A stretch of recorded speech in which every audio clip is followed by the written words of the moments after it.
তো এই ডান স্তম্ভের সাথে বাম স্তম্ভ মেলাও, এই কোশ্চেন কিন্তু তোমাদের আসতে পারে। ঠিক আছে, কোশ্চেনটা কি দেখো, সব জায়গায় এখানে পি ডট কিউ দেওয়া আছে, পি ডট কিউ, আচ্ছা তার মানে ডট প্রোডাক্ট, তাহলে ডট প্রোডাক্টের সূত্র আমাদের কি হয়, পি ডট কিউ সমান পি কিউ কস থিটা। আচ্ছা এই পি কিউ লেখা, এই পি আর এই কিউ লেখা, বা এই মডের মধ্যে পি আর মডের মধ্যে কিউ লেখা, দুটো কিন্তু একই মানে।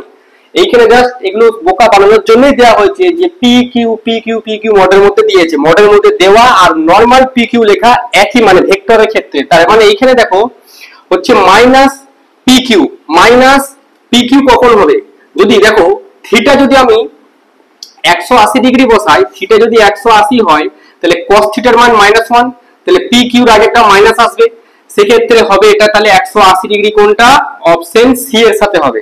নেক্সট এখানে দেখো এরকম বলা আছে হাফ পি কিউ, তাহলে আমাকে বলো হাফ কোথায় হবে, cos থিটার মান হাফ কোথায় হয়, cos থিটার মান হাফ হয় থিটা ইকুয়াল টু 60 ডিগ্রি।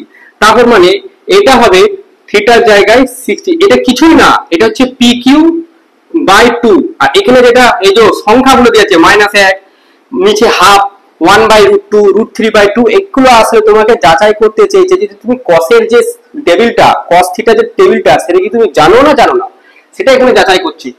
তো এখানে হাফ জিজ্ঞাসা করছে, হাফ কখন, থিটা 60 ডিগ্রি, এরপরে 1/√2 কখন, থিটা 45 ডিগ্রিতে হয় 1/√2, এটা এখানে অ্যান্সার। √3/2 কখন হয়, 30 ডিগ্রিতে, তাহলে 30 ডিগ্রি মানে এইটা অ্যান্সার। তো এই টাইপের কোশ্চেন কিন্তু আমাদের আসতে পারে, খুবই সহজ অঙ্ক, জাস্ট একটুখানি ঘুরিয়েছে, এখানে মড দিয়ে দিয়েছে, তাহলে মড দেওয়া আর না দেয়, বারবার বলেছি মড দেওয়া আর নরমাল লেখা দুটো মানে একই হয়।